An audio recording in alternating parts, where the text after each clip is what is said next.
Marcus. What's up, man? Mate, welcome. Thanks for having me. Yeah, thanks for coming, man, especially in these sort of crazy times. Yeah. It's a bit of a nuts one at the minute, man. It's pretty wild, man. But we're prepared. We've got gloves. Yeah. That's a part of the We got the I got the white gloves, you got the black ones in true Secret Rules style. Yeah. Yeah, we're doing our bit, right? I mean, that's probably where I should start, just to kind of let everyone know that's watching or listening this. We're trying to take this seriously. Yeah. From our perspective, so much of kind of what Secret Rules is about and do is slowing down, shutting down, and things are getting cancelled left, right, and centre. Yeah. So the parts of our brand that we can keep running, like the podcast, like obviously we're just desperate to do that because we need stuff to do, and we want to make content for everyone listening. But having said that, we're playing it safe. There's only 3 of us here. Yeah. We've got you, me, and Emmett there in production. We're keeping our safe distance. So yeah, man. How's it going, mate? It's good. How's life? It's how are you adjusting? Life,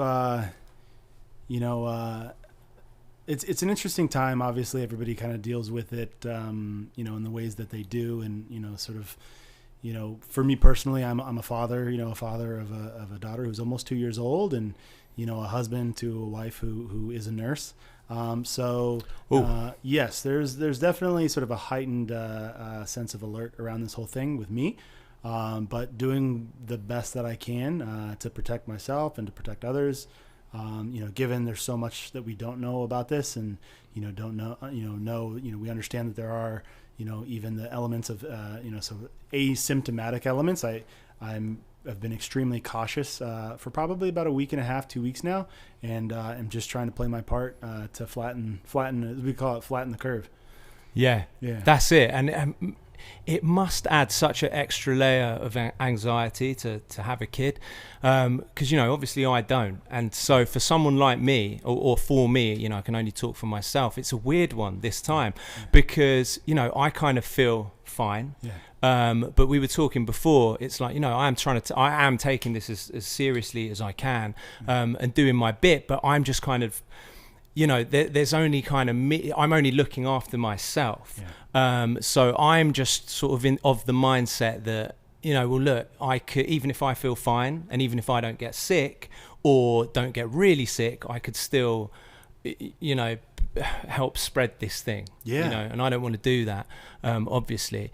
But having a little boy or girl, that must be crazy. It's wild, man. And I'm trying to my best my daughter's name's Bodhi. I'm trying my best to not reflect my anxieties onto her, as I want her to live a healthy, normal childhood life. And I know I'm a little stressed right now. I think we all are.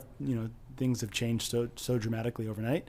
That I'm just trying to be mindful of that too, man. So, when I was at the grocery store, doing my measured purchasing, not hoarding, but, strategic and measured purchasing, there was bubbles there, and, the impulse buy at the checkout, kids bubbles. And I was thinking, you know what, just gotta have some bubbles, and we've got to buy the brownie mix. Because as much as things are changed, and we may be eating rice and beans for the next couple of months, there's still room for those sweet little things in life that make it sweet. So just trying to be mindful of that, trying to make sure I measure my own alert and sort of anxiety around it, and still keep it fun for her. Yeah, of course, mate. And how is there a lot of brownie mix left? Because that stuff probably lasts, man, right? The thing is that you go to the store, you buy all these things, you're home for a few days, and you burn through it. And you start, my bad habit is, I avoid the greens. The greens are not shelf stable, right? And I go straight for the jerky, right? Or I go straight for the brownie mix. And it's like, that's the stuff that lasts. So trying to be mindful of, like, not just, killing the cash. Dude, I'm eating shit at the minute. I'm literally eating shit because, as you say, it's like everything that lasts a long time is preserved in some way. And if you preserve food, you're killing nutrients, right? So canned goods, frozen, all of that stuff is kind of like killing off the nutrients. I got as much, I was like 2 days late to the party. You know, there seemed to be that like tipping point. Yeah, there was. Oh, touch my face. And you know what it was? What I noticed it was? Yeah. What, you mean the point from where people were chilled to suddenly like we all came online like, fuck, we got to run to the grocery store. Yeah. Go on, what was it? At least here in the States, I think it was the cancellation of sports. You know, it was the day when we started seeing all these announcements, right? Yeah. This league, this team, this league. Oh shit. What are we as Americans, like what are we if we don't have our sports? Yeah. Like that created a panic. It does, doesn't it? And like that, you know, that's what I was thinking, like on that level it is a massive deal, and it is kind of like, you know, in itself, cancelling sports might not seem like, oh, that's not important. I mean, obviously it is important because you've got so many people who, you know, it's their career to play sports or to just work in that industry. But even beyond that, it's so significant as just kind of a symbol of our way of life. Yeah. And dude, I used to have like anxiety dreams as a kid. Okay. And I dream about two things. One thing, like where I grew up is Brighton. There's a place called Brighton, sorry, on the south coast. And we've got like a palace pier. It's like our most iconic landmark. Okay. And I'd have an anxiety dream that we were getting invaded and the pier collapsed. Okay. So this big like visual thing that I was used to seeing every single day collapsed into the sea. It wasn't there anymore, and it was like, you know. The other thing was that the Premier League stopped. Same thing, you know, this super symbolic thing that's kind of there day to day, week to week. Yeah. Just going. Yeah. And we're there. We're there, man. We're there. We're there. We're living in it, man. And look, you know, we should say, obviously, you know, a lot of people know who you are already, but what's your official role at LAFC? Yeah, so I'm the VP of Creative and Branded Content. Vice President. Yeah, yeah. Wow. Yeah, man. So it's an interesting time to be working for a team without matches. You know, I would say that, you know, it's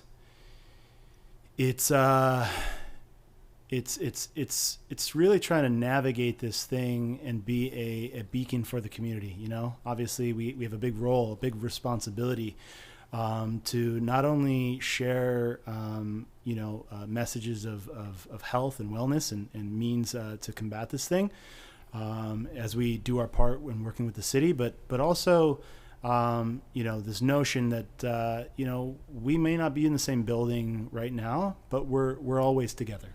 Right. Our business is built around physical shared experience. Yeah. And in a time where we're isolated, one of our big opportunities as a club is to steward this idea that we are still together.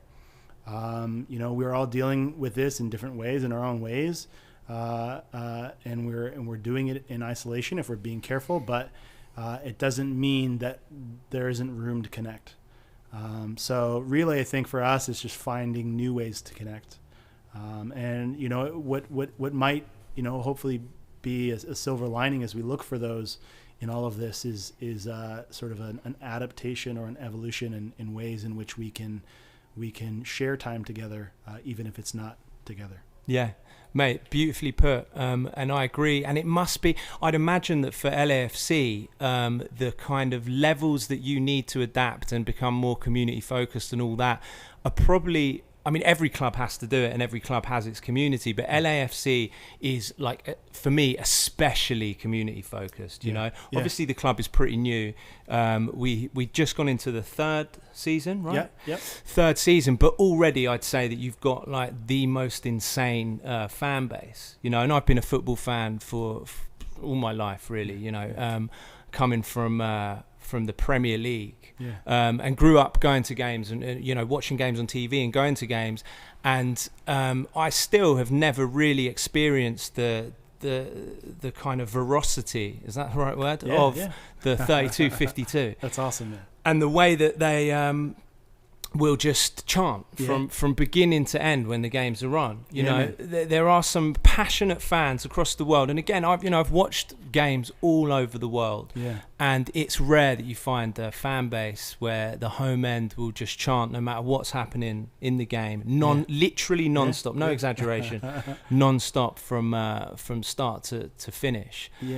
So it's fucked, mate. You got to look after these fans. They must be going nuts. Yeah, you know, we're all getting a little stir crazy, you know. It's a trip, but I'll say this though, you know, there is, you know, the transaction of sport, which is what happens on the field, you know, which is really the medium by which we come together. But there's also the coming together, and I think there are ways to adapt that. You know, we've been in the league this is our third season. And before that, we were developing the club for 3 years. Before we had players on the pitch, we were getting together.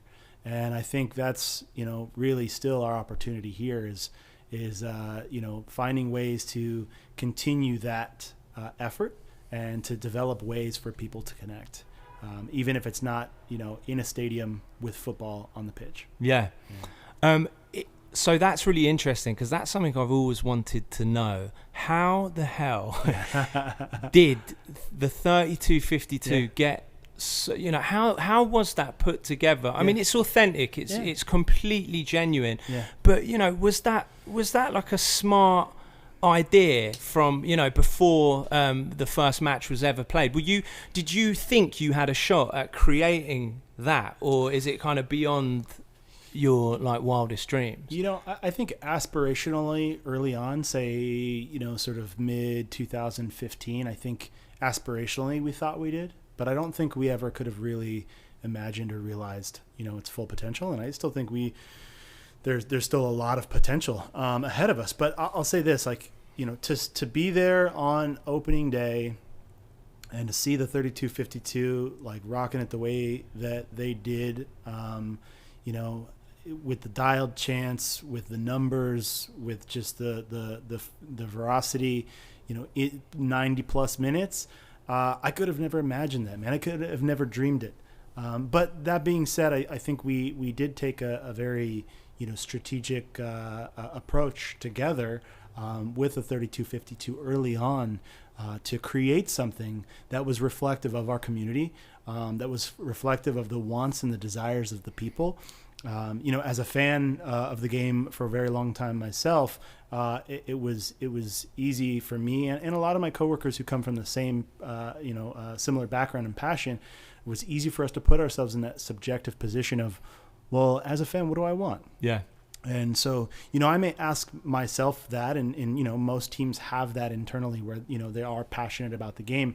But I think what we did to take it a step further was, you know, for me to step out of the way of myself and say, okay, I may have answered that question for myself, but how about I pose that question to the larger fan base, to our supporters, and then hear, you know, what they want, and then translate that back, so that we're really providing value.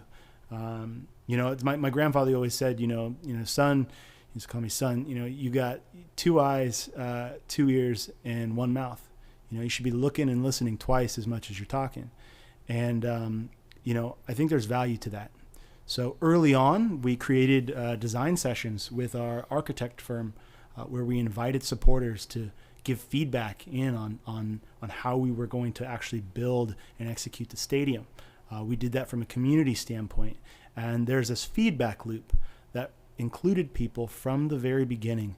It's a part of our DNA, and I'm really proud of that. And I think, you know, I would only challenge us to continue that level of looking and listening. Yeah, wow. I love what your granddad said as well. That's a great saying. I'm going to use that one going forward. But what you said is exactly how it is, and it really is testament to what you guys have done with the club, because it does feel like, as you said, you've kind of, you know, you're going to make a club, that's done, but you've gone out and you've really understood what the people are calling out for, because the only way that you could get that kind of reaction, it's almost like the fans were waiting for this to happen. And, you know, I don't want to I don't want to be antagonistic, but clearly it wasn't happening with any other clubs nearby. Yeah. So you've got this kind of group of people that are just, whether they knew it or not, they're waiting for the opportunity to display their passion and fuel their passion into a local club, which isn't easy to do. So I think that's, it's incredible what you've done, really well researched and really creative approach to putting the club together. That just that opening day when you describe, just how much people are kind of enjoying it, must have been insane. It was mental, man. It was wild. And of course, it was this story, book finishing. I don't know if you recall how the game went, but we ended up 90+2. I think it was 90+3. It was 2 minutes in. Yeah. Laurent Simon steps up to a free kick after Carlos got fouled, outside of the box, and Simon, just kills that ball, and it goes in, and the stadium just exploded, man. Yeah. It was this, and it was. What was it? What was the scoreline? Put like before the free kick. It was 0-0. Right. Wow. It was 0-0 going Absolute in. game winner. And this isn't a, it's the first game of the it wasn't the first game of the season. It was our first home game. Yeah. But it wasn't like we would have gone to pens or anything, or extra time. So, the fact that he scored in that moment, it was like this pressure release. It was a powder keg of not just, the preseason, but of years. Yeah. Of years of work, years of people, questioning whether it was viable, whether it was even possible in such a busy market. And that ball went in and it erupted, and it was just such a sort of a exclamation mark on everything that we had done up to that point to say, we're here. So. And what a game to do it in. I mean, man. Look, this podcast episode is there will be a football narrative going for it, soccer narrative. But again, that's what I love about the sport. Yeah. Obviously, not every game has that kind of, what do I want to say, that kind of history or that that build up. Yeah. But most games do on some level, whether it's like a rivalry, what that particular game means, where you are in the season. And that's why I love the sport so much. It's that feeling of celebration when you score. Yeah. And there's not many sports that can replicate that. I love pretty much all the American sports. My favorite after soccer is an American sport is basketball. Mm-hmm. And I love basketball. But again, a lot of parallels. A lot of parallels. But you really, for me, you only get that feeling that you only get a similar feeling to the ball going through the net when it's kind of like a game-winning shot. Something's happening like in overtime or just like a buzzer beater. You get that same kind of But in soccer, you get that pretty much every time the ball goes in. It's incredible. Yeah. Mate, amazing. That's awesome. I wanted to ask you, in a time like this, we're also probably going to talk about coronavirus quite a lot as well, but it's happening. It's scary, but it's also very interesting to 100%. me. Yeah. In this time, does a job like yours, do you feel the pressure yourself being like the person who's kind of got to come up with content, right? I mean, I guess that kind of falls on you and your team. Obviously, you're like LAFC again is for me, it's probably... No, it's definitely like the best looking club branding wise. I love the IG, See what you got going. You got the jersey on. I had to represent this. Yeah, man. Marcus, this one's actually last season's, mate. I've heard the new one's out. We gotta work on that. I don't know if you've got any in your trunk. We gotta work on that. I could have asked you before we came on air, but I purposefully didn't, so that you felt pressured into. I feel pressured. Yeah. Where was I? Yeah. But you are. Everything's so tight. Like the branding, everything. The look of the club is spot on. Yeah. Obviously, when the season starts, you're riffing and reacting to what's going on the field. Yeah. Now that you can't do that for the foreseeable future, there must be pressure on you to like, what are you going to do? What's the kind of plan? Yeah, we're still working through that. I think as all of us are, as most organizations and even most individuals are, we're ultimately trying to find ways to heighten awareness about public safety, about the main talking points, which are obviously social distancing, the importance of isolation, the importance of sanitation, and keeping spaces clean, keeping your hands washed. There's also, I believe, a responsibility for us to connect people. It's always been our business is to connect people, and so a part of that is to, in all of this and all the anxiety wrapped around this, and I'm, sort of may have alluded to it earlier, is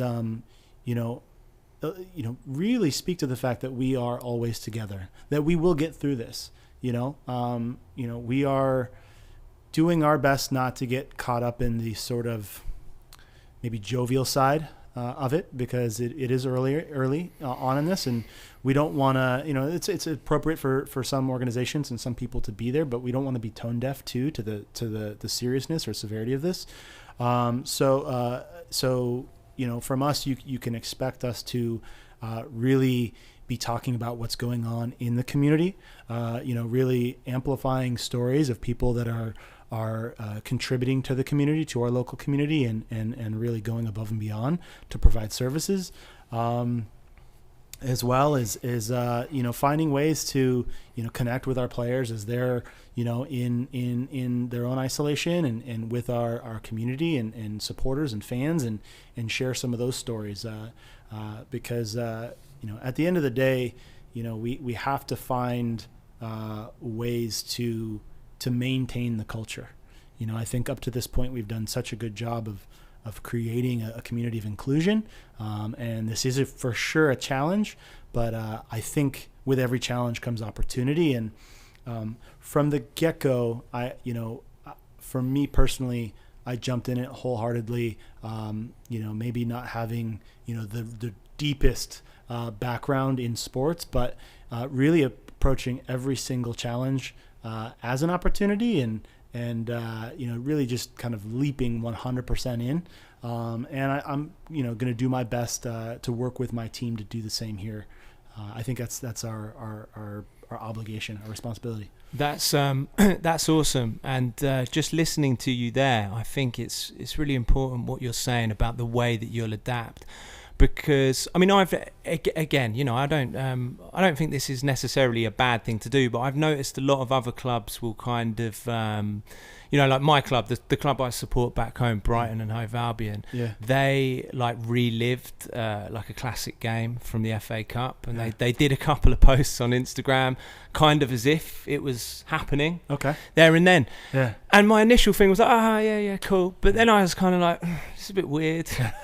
I don't really care about this game anymore, and this is maybe just a bit like kind of dead content. It didn't really hit for me, and I've noticed like a few clubs are doing the same kind of thing, and it's all just a bit archive, right? I mean, archive. It can be cool if you do it in a certain way, but the idea that you would kind of replace game day content with community focused stuff.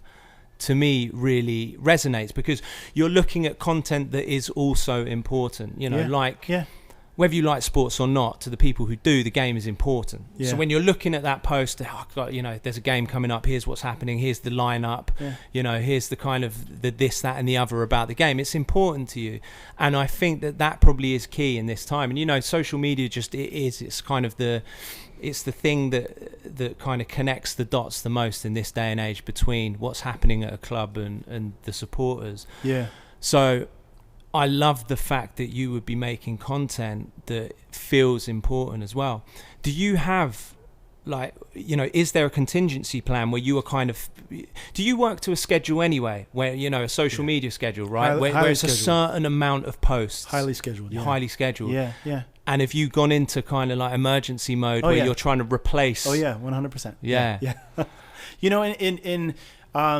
It's interesting. I think ultimately we don't have really a sense of how long this is going to last, right? So in the preparations for adapting, we've got to find new avenues, new stories. And it's interesting. I think one of the areas that we might really see a rise in is even in e-gaming, right? So I think there's a part of, even our interest, we've got our community element, which is going to be huge for us, sharing those stories and continuing to evaluate the problems that exist in communication for people and trying to help, be a steward of sort of alleviating those anxieties as we can. But then also from an entertainment standpoint, this notion of like EMLS and e-gaming, as the, you still want to pop the popcorn, you still want something to kind of veg out on, and EMLS and e-gaming seems like has a really bright future in these times. Yeah. Have you do you play FIFA? I do. Yeah. You good? I'm all right. I think it's relative, but we've got FIFA. Oh, you do? Yeah. Okay. I mean, I fucking love it, dude. I'm loving this podcast, but I would cut it short right now to play FIFA. I'm kidding. I'm loving this. I was going to say that I think that's awesome. Yeah. I've seen it happen. Which club did it? I can't remember, but one club was showing a little bit of like FIFA online. Sure. But I'm with you. Yeah. Obviously, it's not a replacement for the physical game. But I've always said this way before Corona, that when I'm watching, I'm just as happy watching two people play as I am playing myself. I'm glued. Yeah. I'll watch it like it is a real soccer game. Totally. Like, that's how much I love it. Yeah. So for me, it's like that's a worthy, not replacement, but a worthy understudy. Yeah. So what's the deal there? Like, is that happening? What I think what I saw was was it Arsenal? I can't remember. Maybe it doesn't matter. They played the fixture. Oh yeah. They've been doing simulated fixtures. I've seen simulated fixtures. Yeah, 100%. Fucking brilliant. Yeah. So is that plan in place? Can you? Yeah. I'll say this without because I think we're still working through a lot of it. But we've got we're evaluating the entire category and trying to find ways to share content. So whether it's simulated fixtures, whether it's our own EMLS player playing fixtures, maybe it's against players, maybe it's against staff, maybe it's even just within the EMLS tournament system, playing there, continuing to shed light on that and promote it a little bit more than we have say in the past. Yeah. So it should be a fun one. It's an opportunity to do that where maybe you wouldn't have before. Yeah. Or given it as much focus. 100%. Well, yeah, that's awesome. So, what do we think is going to happen then in terms of football? What's the official stance at the minute from like MLS as a league? In the Premier League, I think if you check the fixtures now, they're still currently scheduled for 2 weeks' time, right? Sure. Or may it was originally like I looked at all the fixtures and they were TBC right down to the bottom of the season. Yeah.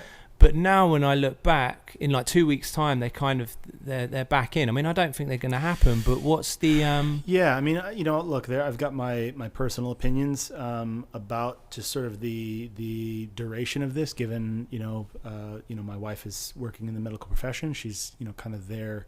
kind of on the front line of it. So, I think that a part of it is, my personal opinion. I can't speak to the league's perspective on that, but I have a feeling that we're gonna be sitting tight for a while. Yeah.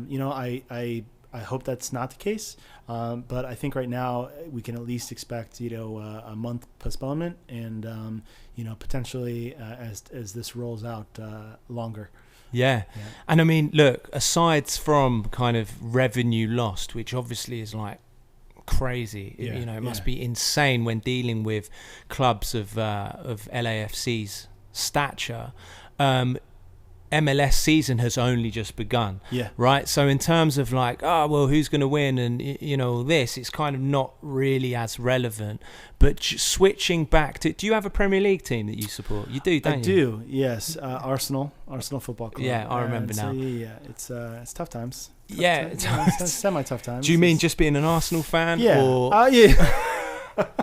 It's quite up and I wasn't even having a go there, man. You seem like you're coming out the other side, or you did seem. Yeah. I mean, and then this happened, So and then this happened, and then our manager and the whole deal. So well, you were about to play my team, Brighton. Yeah. That's when it all kind of kicked off. But switching to the Premier League, then, what do we think is going to happen there, man? It's so interesting because the league, we're over 3/4 of the way through. Yeah. Liverpool are out on their own. Yeah. 100% going to win. Yeah. The English Premier League is different to MLS because there are leagues below and there's promotion and relegation. Yeah. Yeah. Can you imagine though? I mean, you just look at the history of a club like Liverpool, right? And obviously its successes years ago, right? And just being in a position where you are so close to really placing this indelible mark on the history of your club. And it's, last year, obviously, Champions League was a big deal for them, but they want to win the Prem, right? Yeah. And then this happens, and you have such a good season, and then obviously this is a lot bigger than sport. But just to think that, Liverpool is sort of the engine that could, right? Just constantly going. And, even I would say, even not being a Liverpool fan, given that my club doesn't have really a horse in this race, say rooting for them over, a city, that they just can't get a break there, man. Yeah. But I think, to your point, I think they've pretty much just got it locked up. I think now it's just a matter of seeing when we get back into it, if we do. Yeah. But it is interesting. I'm on board with you as well. I mean, firstly, that's a great point. Like, obviously there are bigger things than football, but I've always been of the mindset that you can do both. Yeah. One side of you can still have compassion, and like wariness of a situation. You can also simultaneously still kind of like be light and have fun. That's great. And think about other things. And I suppose this is what we're doing right in this moment of time. But jumping back to Liverpool, I completely agree. I do feel really sorry for them. Yeah. And I feel sorry for the fans. I like Liverpool as a club. Terry, who's our CEO, he's a Manchester United fan. Oof. Yeah, and his dad was just here. As you'd expect, because they're rivals. Yeah. They were finding it quite funny. Yeah. But I feel really bad for them because I am a fan of like sports and sporting achievements, and I was you were probably happy when Watford beat them, which meant they weren't gonna they had no chance of being invincible. Yeah. A little bit of background: Arsenal, the only team who've gone a whole Premier League season completely unbeaten. Yeah. So you were probably quite happy about that. I was a bit gutted because, again, I like records being broken. Whatever sport. Oh, what this person's broken a record? Like, fucking good for them. Let's do it. Yeah. We're evolving. Yeah. So it's awesome. So on that front, I mean, gutted. And you know what? It's like, even if they just were like, well, okay, we'll give you the title, it still won't be the same. Won't be the same. Every Liverpool fan knows they've won. But it won't be the same. There's always that asterisk, right? Yeah. And you'll always, all the kids in the playground who aren't Liverpool fans will always be going up, oh, did you win? But you didn't really though, did you? Because there was still a chance. Oh, man, you know it. Yeah, especially United fans. For those who don't know, that's a major rivalry. Even more so than their local clubs, right? I mean, obviously Everton with Liverpool as a rivalry, but not nearly as much. And, City with United. But, man, they just can't get along, can they? No. Yeah. No, they can't, mate. They hate each other. Yeah. And keeping it football. Yeah. The Euros. Yeah. So the Euros postponed completely. Yeah, 2021. That's crazy. Yeah. I mean, jumping back to the Premier League, just like, look, I fucking love soccer, so it's just great to. Yeah. I try and squeeze. We're on like the 4th podcast, and I think I've tried to kind of squeeze it into conversation. I also went on the Matt Gondek Clean Break podcast, and literally, I think I've said like the first syllable of the word, and he was like, no. Hate sports, hate soccer. Literally, like, shut up. See, that doesn't.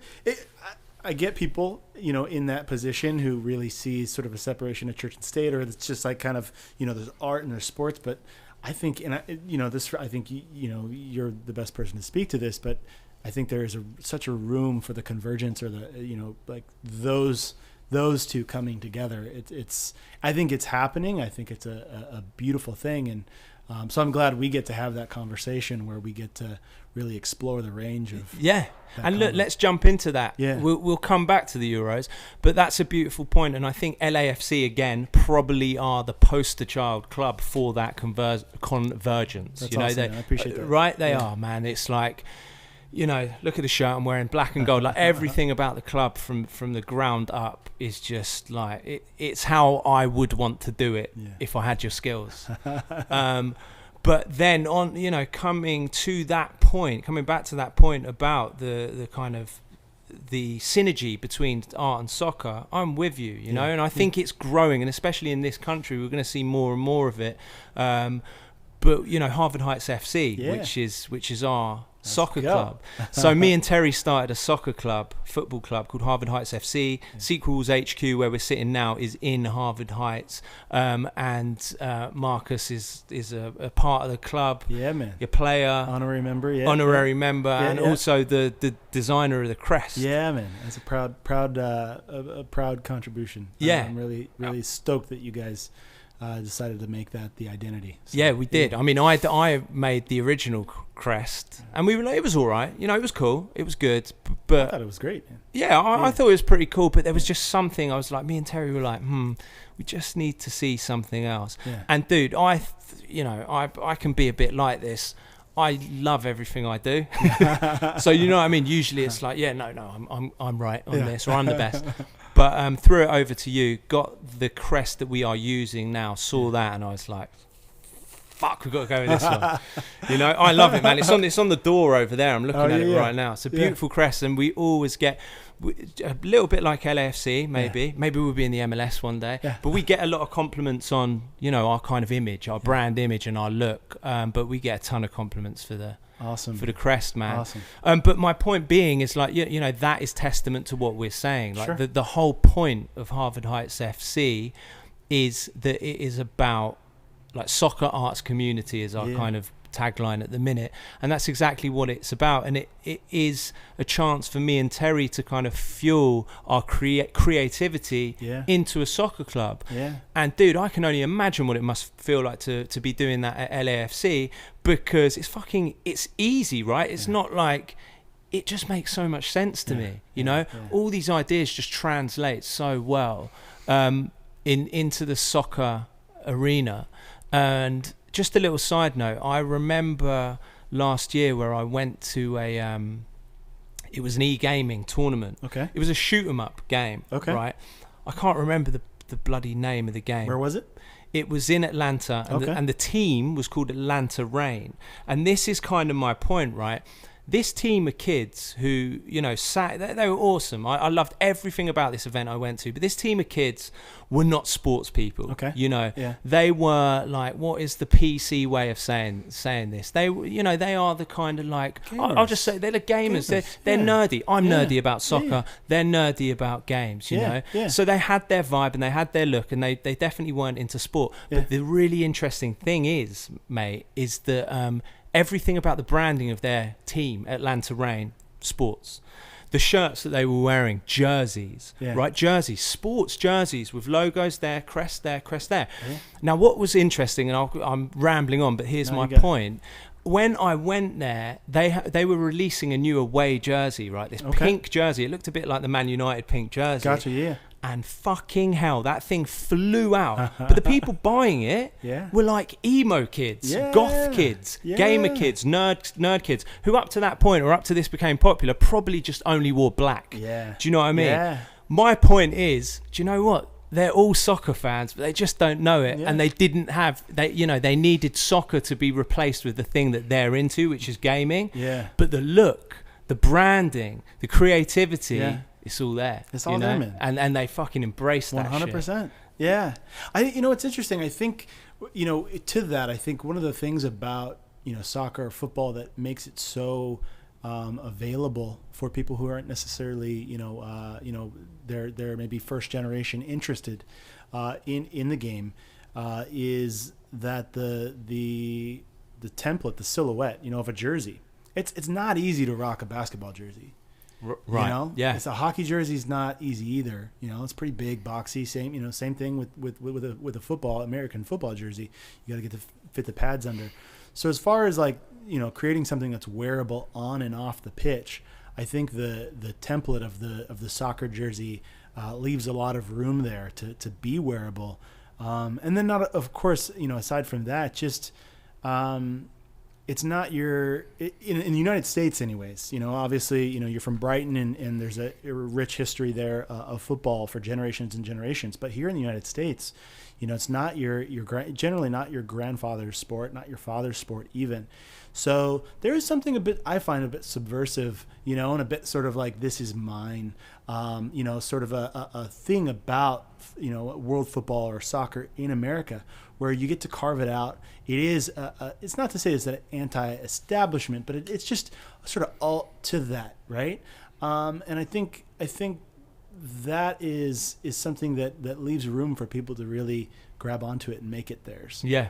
Because it does feel slightly different here in America than, say, your top sports. Yeah, it does. It still feels like the new thing. Yeah. And that kind of translates well into like the cool thing. Yeah. And just going back to what you're saying again, I hadn't even thought about that, but it's so true. The template of a soccer jersey, it trumps anything else, doesn't it? Yeah. And you can see that because that's the only template that designers will fuck with. 100%. Do you know what I mean? Yeah, 100%. Like whatever it might be, a Givenchy jersey. Or I saw a Balenciaga like soccer inspired. They're like the silhouettes were like goalkeeper, so like long sleeve. Yeah, it's like Balenciaga's doing soccer kits now. It's crazy. And you're not going to find the Balenciaga hockey jersey.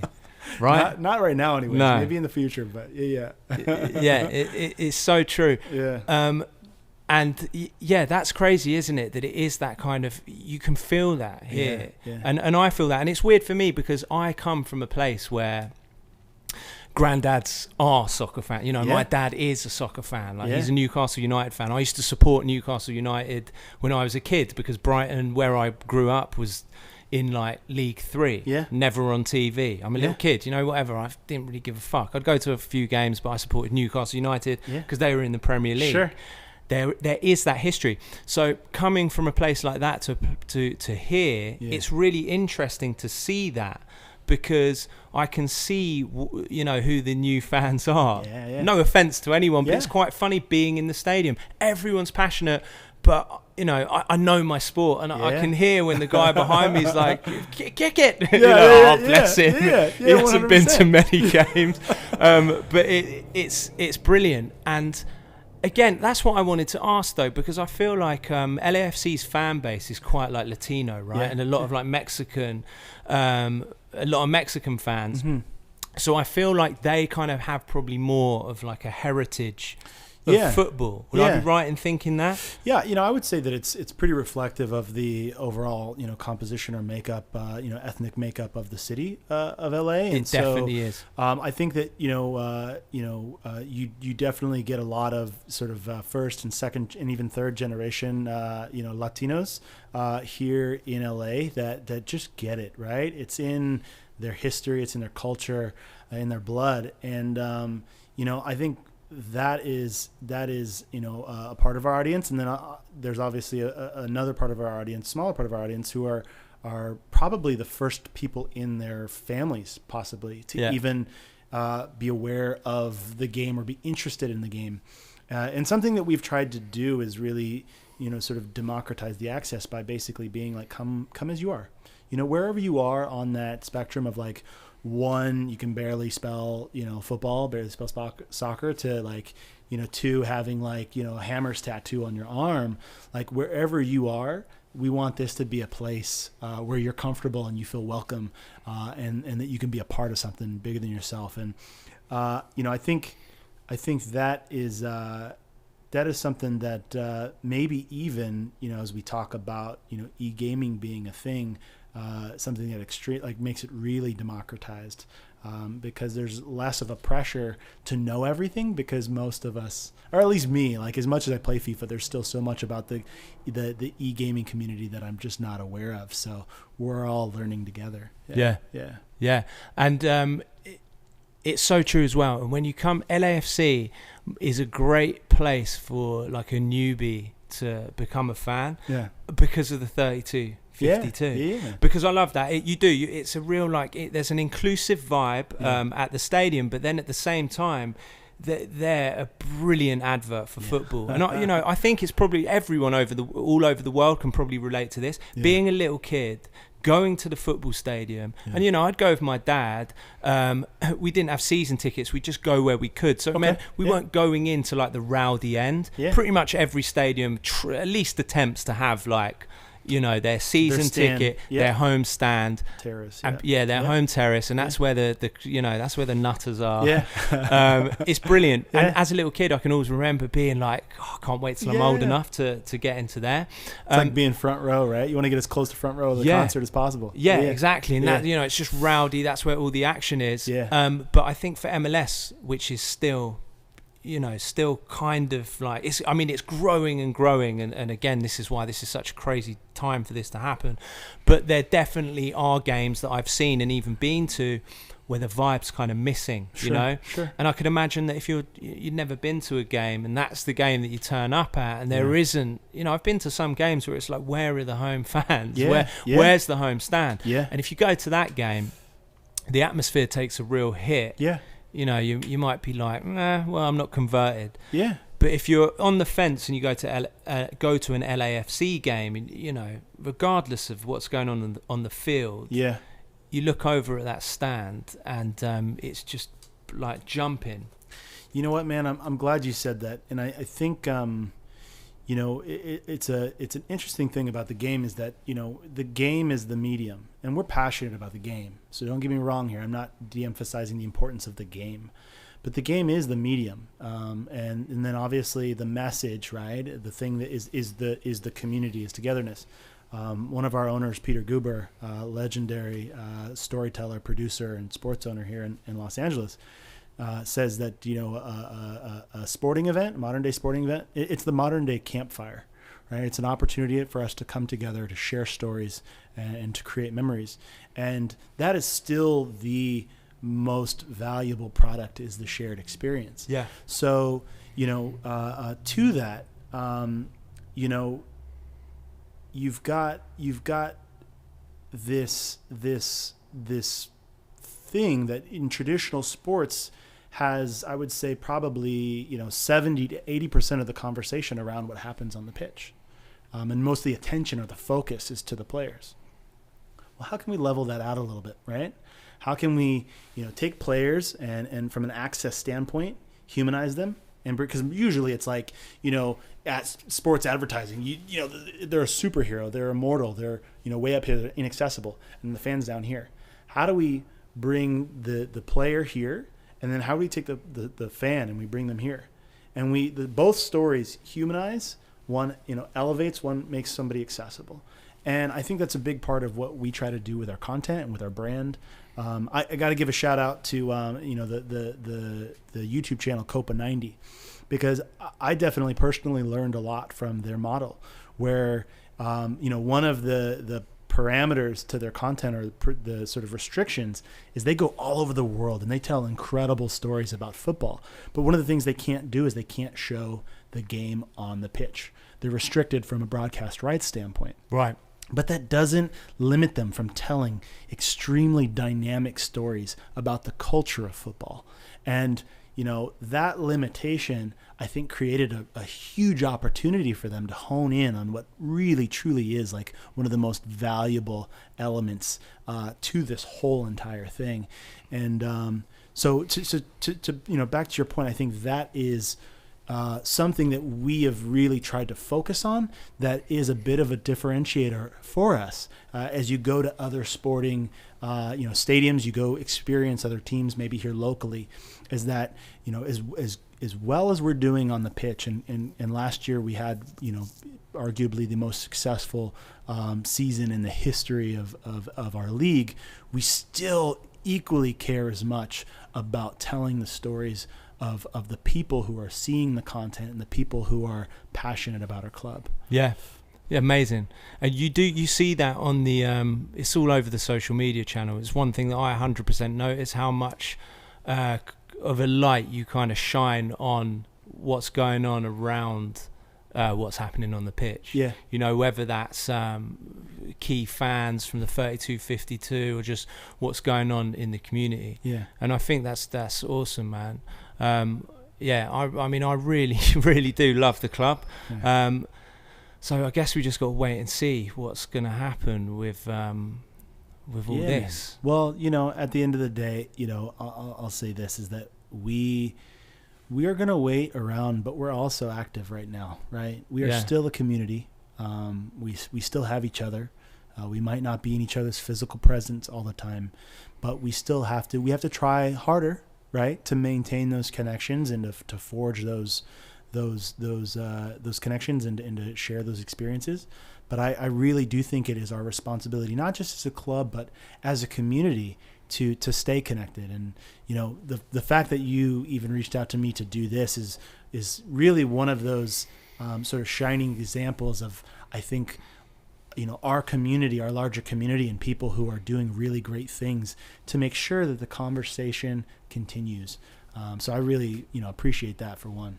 Yeah, mate, and we are, likewise. We really appreciate you coming down again. Like, it's so strange, isn't it? Because a couple of weeks ago wouldn't have even been a decision. Yeah. You offer someone to come on the podcast. If they want to do it, they're like, hell yeah. I'm there. Now it's like, well, yeah, I want to do it. Yeah. But I don't know if I can do it. Yeah. It's crazy. Yeah. So it's awesome that you've come down. And I guess that leads us on to, like, okay, dude, so this virus. Yeah. What do we think? I mean, you mentioned that your wife works as a nurse, yeah, right? She's a nurse. She's an RN, yeah. And if we just say that obviously all views from Marcus are just his, don't represent Crossbar or LAFC. Yes.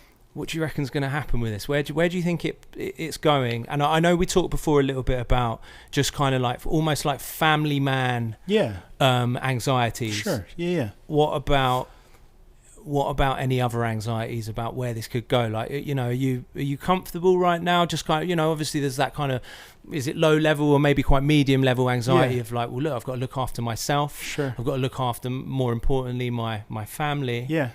But on a kind of wider level, what do you think? It's interesting because I think I'm glad you asked the question. I think right now, there's this concept of, it's called Maslow's hierarchy of needs, right? Okay. It's a pyramid, and at the very top of Maslow's hierarchy of needs is self-realization, right? And at the very bottom is food and shelter and security, right? And there's quite a few tiers in the middle. One of them is connection, right? The importance of connection for us. And whether you agree or disagree with the sort of the hierarchy and the way it's laid out, and whether you could really go from one section of the hierarchy of needs to the next, ultimately all of them are extremely valuable for our own psychology.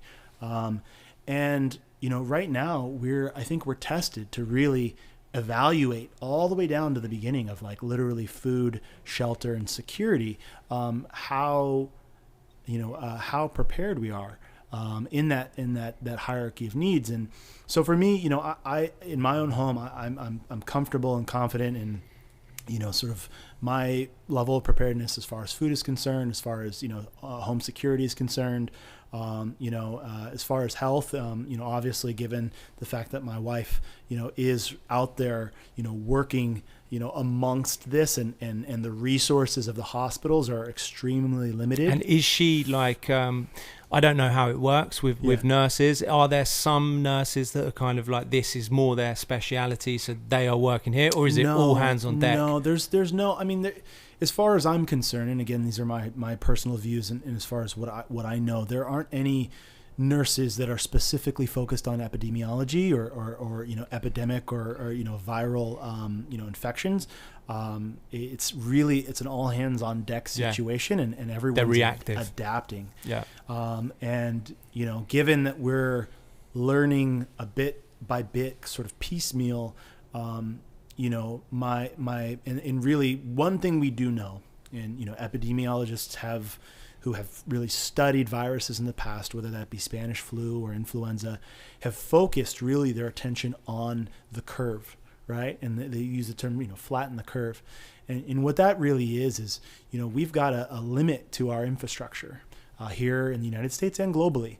Obviously we receive a lot of, resources for our hospitals from other countries, and some of that, is hard to get in the country right now. Even those countries are struggling with medicines supplies. And masks and supplies. Masks are big. Yeah. I would say probably one of the biggest elements is respirators. Really expensive machines. Very, ideally it's a 1-for-1 situation, but quite frankly, given the scale and scope of this, that probably won't be the case. And they're critical for any sort of respiratory ailments. So, ultimately the concept of isolation and social distancing is critical in order for us to really curb this and contain it, because our the numbers, people point to flu and the deaths annually around that. What they're not taking into consideration is the fact that that is a curve that is spread out over an entire year, and the medical infrastructure that we have can manage that curve. And given the curve right now is spiking, if our infrastructure starts to fail us, we're going to have a hard time providing the resources for those people who really need it, and that is going to cause the death percentage, the mortality percentage to go up. And so, that's definitely something that I'm concerned about, the limited resources. I'm concerned for my wife and her health on a daily basis, my daughter and her health on a daily basis.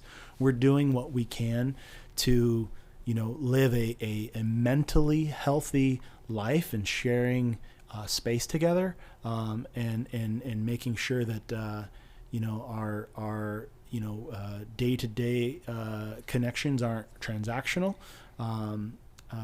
Because it really is important to still connect as humans, the way that we've done it for a long time. So just trying to navigate that. I do have a lot of stress around that, but I'm taking it day by day, and ultimately, I think if I can contribute in any way towards obviously providing the information that I'm aware of, given my proximity to it, I'm trying to do that and be a steward to that. But we got to take it day by day, man. We don't know exactly what the future holds for us in regards to this, and all we can do is really listen to those professionals who have studied this. Yeah. And just listening to you talk there as well, it's the reality of the situation versus people's reaction is also something that I'm kind of becoming increasingly aware of, especially being a British person in Los Angeles. Sometimes this, I don't mind admitting, sometimes this city scares the shit out of me, man.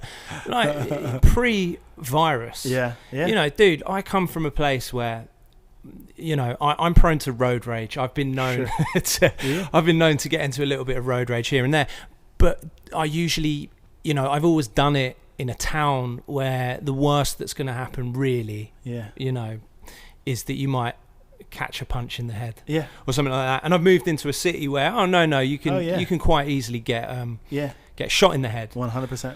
So when, it's not just because, as you're saying, it's like, like in terms of resources, we're getting absolutely stretched. But then a lot of the stuff that scares me is kind of people's reaction to what's going on. So when you look at, everyone buying up everything in the supermarket, and then one of my mates, Alfie, shared a picture of a bunch of people queuing up outside the gun shop. See that? That's when I'm like, forget the virus for a second. It's almost irrelevant, because again, that's the other thing that I wanted to bring up. It's a weird one, isn't it? Because some of the effects of this happening are unlike anything else. When you look at the totality of what's going on, we might have another recession, stock markets crashing, mixed with sports cancelling. And again, some people might be like, but that's not important. But it is. It's huge industries losing money, and also just kind of like psychologically iconic events shutting down. So, this is kind of almost like unprecedented, 100%. or heading towards that way. But the weird thing is, you know, if it's a fucking earthquake, you feel it and you see it right there. Yeah. If two airplanes fly into a couple of buildings, you can see it. It's all over the news. It's so devastating. This one's a bit weird in that sense because it's so much more kind of like silent or hidden. It's not as prevalent. You know, I know you were mentioning that the virus had affected people you knew. I'm just hearing about one person, but up until this morning, really it was kind of like it wasn't like directly affecting me in any way. And I'm watching CNN like every day. I'm not seeing the virus. I'm not seeing the sickness. I'm just seeing the effects. But I'm rambling again. The thing that I'm finding scary is people's reaction and you know, thinking where that could go in terms of like running out of food, people buying guns. Well, and I think it, you know, goes back to, you know, that notion of you know, the hierarchy of needs. I think it is very valuable for people to understand their own psychology and their own sort of anxiety, patterns of anxiety. And, you know, I think there's a part of making, you know, part of it is making, you know, decisions out of anxiety. And then there's part of it that's making decisions out of really healthy, measured preparation. And I, for one, am not a person to come between someone who thinks that they need to protect and prepare themselves for what they see can happen. Especially if it's coming from a very sort of measured and educated place. So, you know, there are a lot of unknowns to this, and you know, quite frankly, we there is a history. Obviously, this country was founded on, you know, the Wild West, right? This gun ownership, and you know, that's a whole nother conversation. But just, you know, understanding that we are possibly heading into a space of less comfortability, right? And less stability, that I think, you know, people have to protect themselves in ways that they see fit. I just really hope that ultimately we can come together as a community in ways to support each other. And, you know, that I think there is still room for that. But I think a big part of that is not just sharing high aspirational messaging towards that opportunity, but real sort of boots on the ground, tactical opportunities for us to come together to provide resources and to make sure that our community infrastructure stays. Yeah. But you know what? Like, interestingly though, when I kind of see the empty shelves, I'm a little bit like, oh fuck, because to me that's a sign of us kind of not doing that, you know. And I like, it's like, you know, no one's kind of thinking like, well, look, because again, like the amount of food going into the stores hadn't changed. It's just people's reaction. So people are buying more than they usually would, right? No one's thinking like, well, if everyone had just stayed calm, and been like, well, there's no need at present to stockpile. You know, we could have just kind of carried on as normal. But obviously, I didn't do that. I bought I probably don't have enough, Marcus, to be honest, mate. Yeah, I did. All the ramen was gone. I got some expensive ramen. Okay. But I did get a few. Yeah. I did get a few packs of that. But again, I mean, could you see it heading towards that space where it's kind of like lawless? And I mean, you know, like especially in LA, you know, it's a bit of a like there's plenty of movies based around the lawless LA, and even, you know, there obviously were some.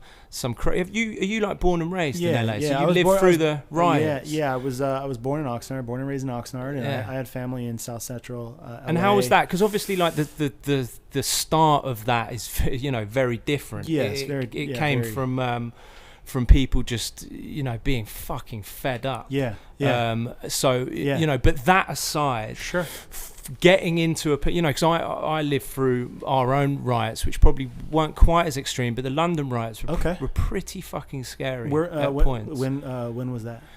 I don't know what year that was, but I'm gonna say it was probably between Probably like 2011. Oh wow, okay, so recent. What tipped it off? I don't. For some reason, I'm sleeping on that. A similar thing to LA. So what had happened, and I can't remember the guy's name. So people can look at it afterwards. Yeah. But a guy had gotten shot by the police. Yeah. And it doesn't happen as much as in this country. Yeah. But a very similar story to kind of what's been going on for a long time. Yeah. It looked very much like this was, an unnecessary shooting of a guy based on the colour of his skin. Yeah. And beliefs on what the kind of life he led, being a drug dealer and all this, and again, like we hear all the time, police would kind of came out and said, well, we found this on him, we found loads of drugs on him, he was reaching for this, reaching for that. Yeah. But it kind of looked like it was complete bullshit. Yeah. So that sparked, I think it might have been at the guy's funeral, it kind of sparked a lot of like unrest, and that's kind of the story for the LA riots, right? It was a police definitely police brutality. Police brutality. Yeah, and ultimately, those, and quite frankly, we've a history of riots. There was the Watts riots in the 70s, and then there was the South Central riots in the mid 90s, like 90, maybe 95-ish, 94, that were based around the Rodney King beating, and that is definitely, being a person of color myself, and sort of even studying, sort of the black experience here in this country and globally, can say that, part of that was the feeling of invisibility, right? People felt invisible. People felt like they weren't seen, and they didn't feel like they had a voice or a say in their own rights as humans. Sometimes you can be, made to feel less than human, and so a part of that was really a revolt against the treatment and the lack of being seen. Now I think there was obviously opportunistic looting involved in that, where people took it as a moment to get a new TV or stock up on XYZ. Yeah. But I think this is different. I think it's quite different, because this is a situation where we're talking about resources, right? And resources for people who are concerned about the food that they'll have tomorrow. And my hope is that we can maintain proper import structure. In this country, so much of what we consume and use on a day-to-day basis is imported from other countries. We're not producing nearly as much as we need to suffice to survive. So in times like these, I can empathize with people's concerns and feeling like they do have to stock up and prepare themselves. Because quite frankly, without making this political, it's more socio-political, that the current administration and just the overall handling of this, I think we're ill prepared, top down. So, to that, I can empathize with people. But just going back to that notion of, Maslow's hierarchy of needs, I think some of it is definitely an emotional reaction to the neighbor to your left and to your right. Yeah. And I think that is scary, right? Because you see people, buying up masks, right? N95 mask. I actually got one around my neck right now. There is value. Some people say there isn't value to wearing a mask. Obviously, if you're wearing a mask, there's less likelihood of you spreading it to someone else, but then also you're less likely to be touching your face, your mouth. So there is value there. But which I keep doing. Which you keep doing. I've noticed that throughout. I'm addicted to it, man. Well, they say you generally touch your face like 90 plus times a day. Well, mate, sorry to interrupt, and we'll go exactly back to where you were, but I have noticed just how addicted I am to touching my face now that I can't do it. Yeah. And I liken it to when you're like, oh, I'm going to nip down to 7-Eleven and I'm going to leave my phone. So you leave your phone and you get down to 7-Eleven, and then suddenly you're sort of getting itchy. You ever get that phantom ring where you think your phone's ringing? Yeah. All the time. There's nothing in your pocket. Yeah, all the time. But I'm getting that same kind of urge, and Yeah. Can't do it. Yeah. But sorry, mate. Yeah, no, you're good. Complete tangent. No. And just quickly, I Yeah. wanted to say as well, and I think that's very true.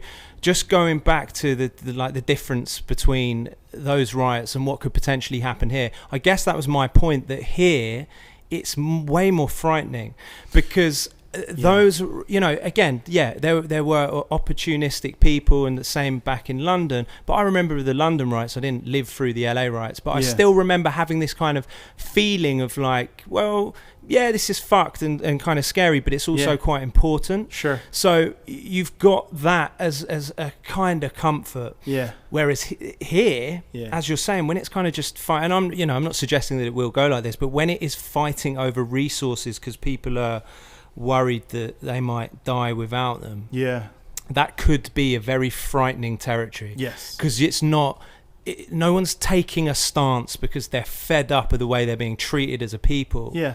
They're just like, right, fuck, got to survive. Yeah.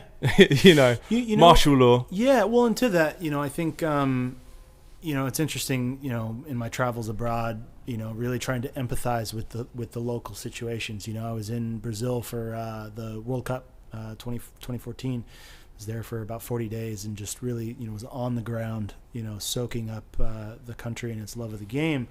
And, I brought my phone with me, but I didn't have it, fly it around, wave it around. One of the things I learned there, and I took with me a Brazil national jersey. I think just because I'm interested in the African diaspora and really have a sort of a kindred connection to Brazil. I've always loved the Seleção Brazil. So I had an authentic kit, and I show up to Brazil with an authentic, Brazil national jersey. And when I get on the ground there, I realize if I put this jersey on, I'm going to be the only person in the neighborhood that I'm in that has an authentic kit. So I immediately go out and I spend what's probably equivalent of like $5 to buy a knockoff kit. I get some board shorts, I get some Havaianas sandals, and I fit in, And I think a part of that is, after learning the economy there, understanding the value of, say, an iPhone, where you spend here maybe $350 to $500 to get that iPhone. There in reais, it's double. Right at the time, it was probably like 1,000 reais, which, quite frankly, is enough to suffice somebody economically, them and their whole entire family, for almost a half a year. You think about that, and you're like, they know you're sitting there waving it around, taking pictures, doing your FaceTime, whatever, blogging. They know they can't afford. A young kid comes up to you to snatch your phone. They can't. I'm not condoning it, but they know you can afford to replace it, and they know that they can't afford not to take it from you. Yeah. And I think being sensitive to that level, not being tone deaf, being sensitive to the level of desperation and to being aware of where people are, I think is a major factor in protecting yourself, protecting loved ones. We do live in a society where we like to show off our things. But I think in a time like now, it's a time to be humble. It's a time to, when you're in the streets, not be, waving stuff around. And I think that goes a long way to keep people, to deter people from being opportunistic. Yeah.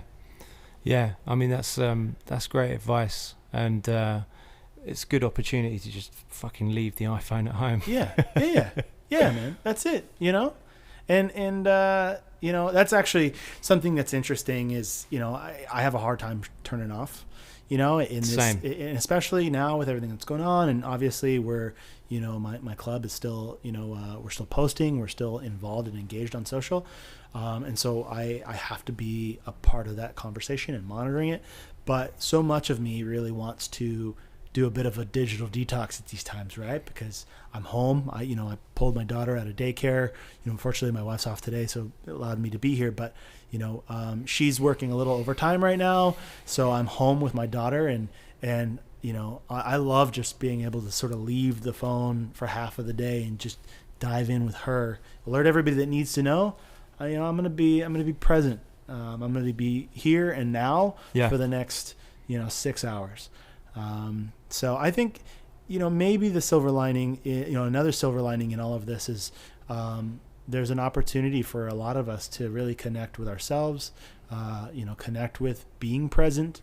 If we're in a house with our loved ones, even if it's, over, a FaceTime, reconnecting with people that you care about.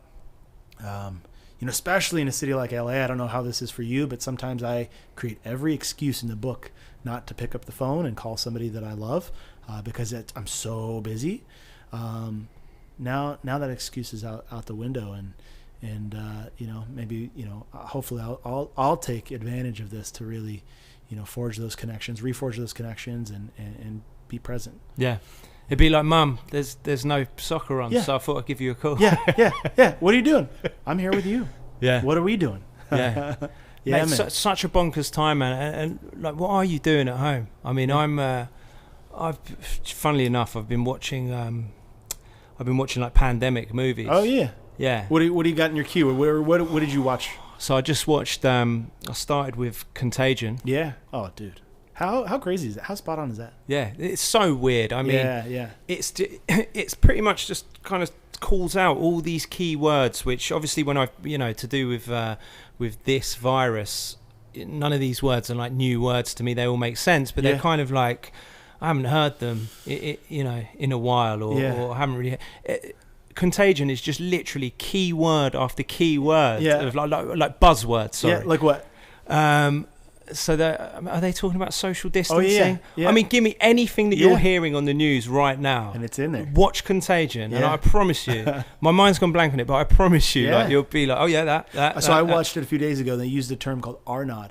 Yeah, Arnod. And Arnod. What's Arnod again? So that's in I was watching Outbreak. Okay. They talk a lot about Arnod. I'm probably going to totally botch this, so I'm going to, It's all right, mate. I butcher everything I remember, so just. I apologize to all you epidemiologists out there, but I'm sure you got quite a few of those who are going to tune in on this. Yeah. But it's our biggest audience. Yeah. But I believe Arnod is that curve that we're talking about. It's no, I believe Arnod is maybe even the rate of transmission. I don't know. Somebody correct me, because I'm sure I'm getting it wrong. So that's it. So it's like got an Arnod of 4. Yes. Yeah. Is that right? That's what it is. So for every one person that gets it, in all likelihood, they will infect 4 people. That's what it is. That's exactly. See, mate, we are we're a source of collectively information. Maybe not individually, because you definitely saved me on that one. But yeah, mate, Secret Rules will become the go-to. Yeah. I'm so out of my depth I can't even describe it. But a lot of, what did you call them? Epidemiologists. We'll be listening in. Yeah. We'll be listening in for like, okay, Arnod, yeah. Oh, yeah. The curve, the hierarchy. Maslow's hierarchy of needs. Yeah. But the Arnod, that's in Contagion. Okay. Yeah. So you got that one. What else? What do you have in your queue? And then I watched Outbreak. Okay. Classic. Yeah. Classic. Dude, it's another one of those movies where you're like, fuck, that person's in it. She's in it. Yeah, He's in it. Yeah, dude. Just talk about a star-studded cast, man. It's insane. Yeah. And that one, and I don't know. That was because I haven't seen it in quite a while. Was that like kind of Ebola style focused, right? It's like a monkey. Yeah. It's a monkey.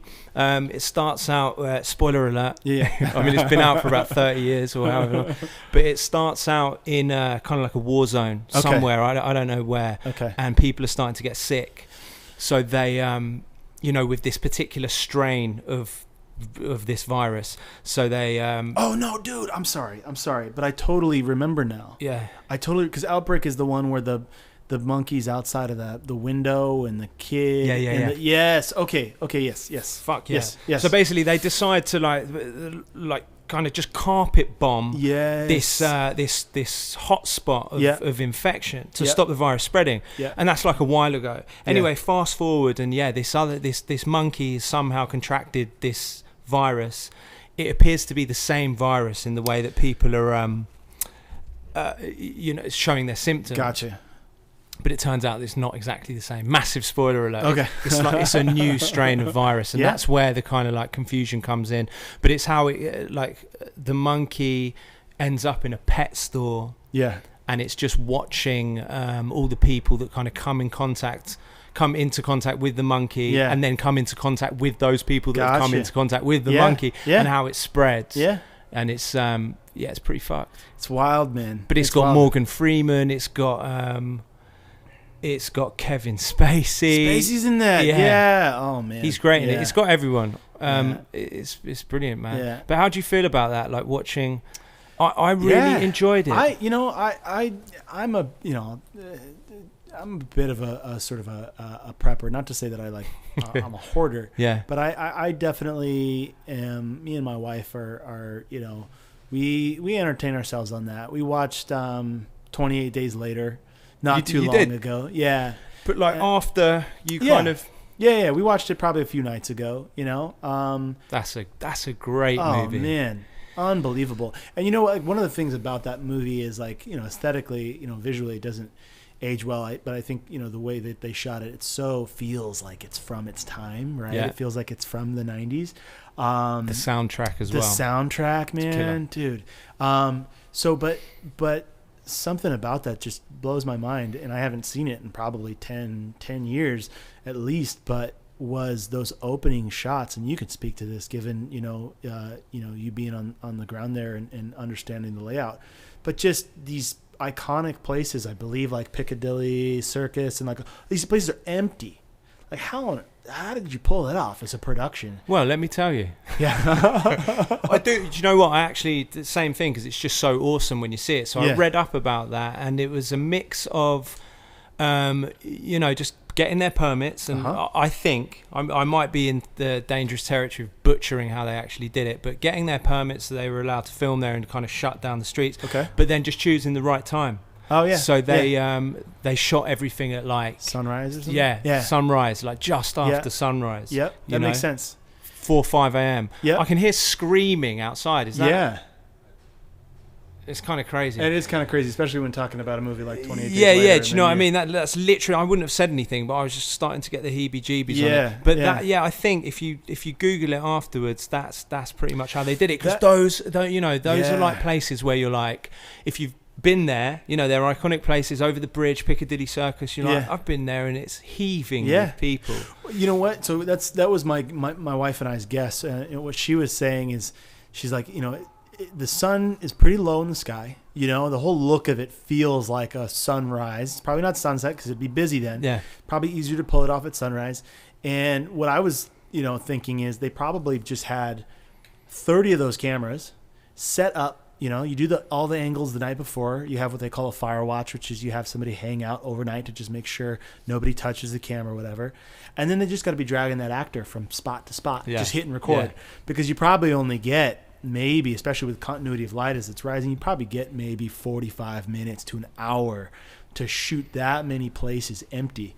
So I'm sure that had to be just kind of crazy coordination. Crazy, man. And you'll know from being in that kind of creative industry and that kind of world, it's so true. It's not like you can do that day in, day out. You just don't have that kind of, even on big. I mean, that wasn't like a Hollywood blockbuster movie. They had budget, but not massive. You can't afford to do that day after morning after morning. You get one shot. You get one shot at it. Yeah, man. But watching the movies, it's great. I feel it's a little bit fucked up. Yeah. It's kind of like I feel a little bit like.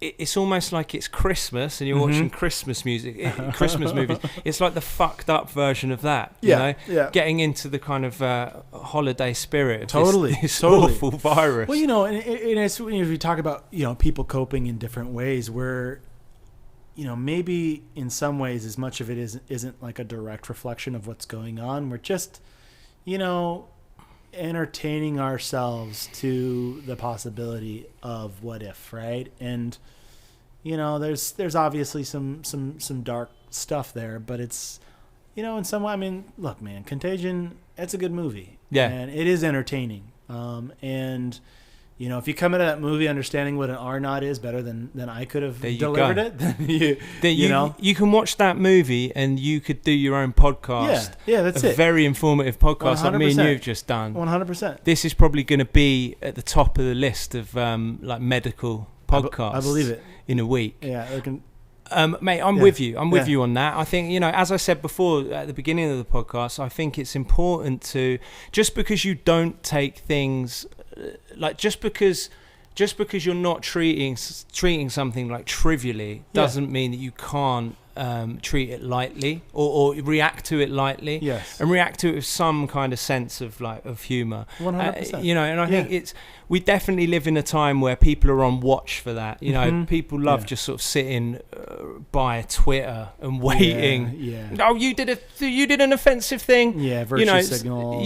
So you're always going to get that, man. But I know that I'm capable of being the person I need to be in a situation like this, doing my part to kind of help where I can and contain what I need to contain, but also crack some jokes and have some fun where I can. 100%. While annoying my girlfriend at home. Mate, that's the other thing. Sounds about right. Yeah, sounds because like me as well, man. Yeah, well, she's usually at home the whole time. She studies. Okay. And she studies over the road from where we live. Yeah. And she hasn't got a ton of classes, and some of them are kind of online anyway. Yeah. So she's usually the boss of the house. Oh, 100%. It's her domain. Yeah. Yeah. And now I'm in there just You're always home singing along to her songs. And she's literally just shut up, shut up. Yeah. Or cracking jokes, or just I feel bad. Eating all the food. Yeah. Eating all the shelf-stable food. Just eating all the food, man. Man. Listen, mate. Before we wrap it up, I just wanted to give a little shout out to Crossbar. Yeah, man. So, in a nutshell, what is Crossbar? Yeah, so not for me, because that'd be weird shouting it out if I didn't know what it was for the people listening. No, I appreciate you, calling out Crossbar. So, I had mentioned spending some time in Brazil during the World Cup, and I met up with quite a few friends along my time there, and one of my friends that I met up with was my buddy Mark Karat. Big up Mark. Yeah, big up Mark. Every time. Yeah, man. What we saw there on the ground, in this is kind of an interesting time to bring this up, but was, obviously we're passionate for the game, being passionate for the game, but that there was an actual economy for sport. Right, and we were here at the World Cup, the biggest game, and we just saw this thriving sort of ecosystem where people were contributing to the narrative of the game, the growth of the game, and we both thought, you know what, we're both content heads, we both have our own respective duties and jobs, but what if we just create a little production group or company for ourselves, agency, if you will, that focuses very specifically on football and football related content. And so interestingly enough, you put that out in the world, and so we created Crossbar right around that time and put that out in the ether, and LAFC came about.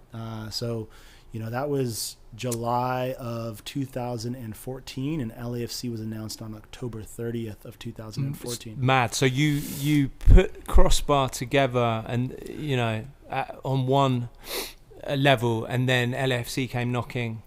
Yeah. After that. Yeah. That's insane. It's pretty wild, man. Yeah. It was pretty wild, and the timing was very tight. But quite frankly, our collective sort of background in branding and in content created a portfolio that we were able to share to say, hey guys, we're here if you need any help. Yeah. And then of course when LAFC was like, you know what, we need somebody on full time, and I was like, hey brother, Mark, you mind if I go for this? And of course he was supportive. So yeah, I mean, if LAFC come and say we need a vice president, it's too important. It's too important, mate. You had to step up. Opportunity to of that a role. lifetime, man. Yeah. Mate, amazing. Crossbar's awesome. Everyone should check out Crossbar.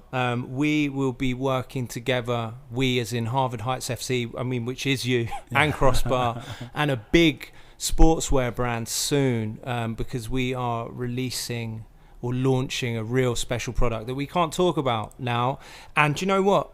If it wasn't for this virus, obviously bigger fish to fry, but if it wasn't for this virus, we would have been able to talk about this a little bit on this podcast. But no, everything's getting pushed back. So the launch of this massive product, which features your beautiful crest on it somewhere, is being pushed back. But everybody soon, very soon. Yeah, soon, very soon. And we will be announcing that and then working towards this launch. So I'm looking forward to working with you on that, mate. Likewise, brother. But on that note, with a cough. Yeah. Probably, that's my cue. In keeping with the vibe. Yeah. Dude, thanks for coming in. Yeah, no, honored. Seriously, I really appreciate your time and your willingness to dive into, a vast, array of topics. And quite frankly, I think, a conversation that's really important right now. So I appreciate it. Yeah, mate, appreciate that as well. I think that was a great conversation. We fucking danced the dance, didn't we? We went all over the shop. It was a tango. All over the place. Is there anything else that you needed to shout out or wanted to shout out just before we go? Yeah, I would just say, for anybody who's out there looking for, information that they can trust, because there is a lot of information out there that may or may not be accurate. Google CDC, go to cdc.org. I believe that's the official website. But please, in these times, arm yourself. Knowledge is power, and arm yourself with the appropriate information and stay safe. Boom. All right, mate. With that, I think we'll leave it there. I would give you a fist bump, but I'll just air pound. Air pound. Yeah. All right, mate. Appreciate Nice you, one. brother. Cheers. Cheers.